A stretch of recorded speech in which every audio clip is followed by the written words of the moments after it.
Cari Duilio e Ines, posso chiamarvi Duilio e Ines? Come ho voluto chiamarne Franco e Marisa?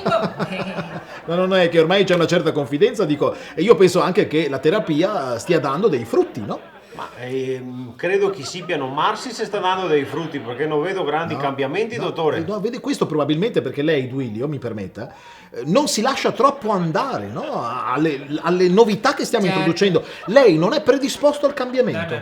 Dipende anche dal cambiamento, se si tratta di cambiare lavoro, squadra del cuore, e ora dico no, è un cambiamento difficile, ma se fa cambiare femmina non è un problema, dottore. Copate! Non cambia niente questo qua nella vita, neanche la posizione in letto, dottore. Non si cambia neanche qui mai. Cioè?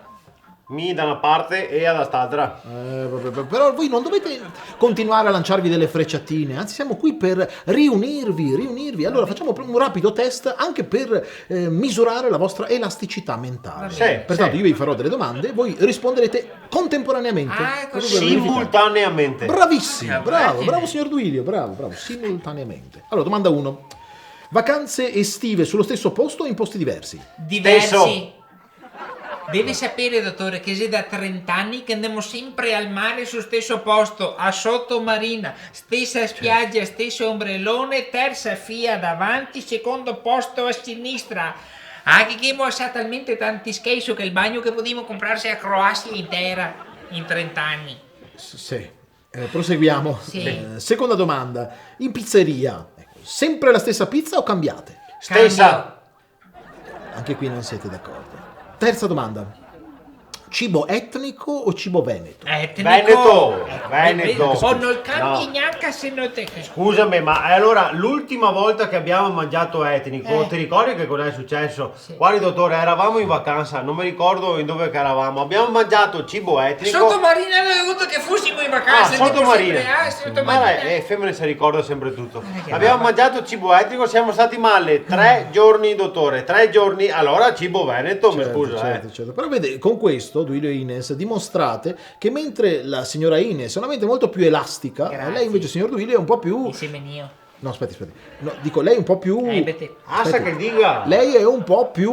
No, è un po' più rigido, dico. Rigido. Dopo insieme mio ebete, mona vara che vario detto che mi rigido. Rigido. Demente è. Sì. Questo test lo evidenzia. Il test lo evidenzia, mi sono stufo di queste robe del test lo evidenzia. Guardi che i test non ci spiegano niente della verità, perché sembra che sia io rigido, è lei la più rigida tra i due. Allora dica cosa che ti ha detto a tuo figlio la settimana scorsa e te ha chiesto se poteva andare via 3 giorni col suo fidanzato. Mica che ho detto sì. E Ine che ha detto 3 giorni via col tuo moroso non ci vai perché ha paura che vai a casa incinta e ha capito come cosa che pensa. Chi è il più rigido? Effettivamente questo è un atteggiamento un po' più rigido da parte sua, Ines. Poi cosa voglio dire? Cosa sarà mai? No? Lascia andare sua figlia, cosa mai sarà 3 giorni fuori? Dottore, il problema non è 3 giorni fuori, è 2 minuti dentro. Ine! Sì.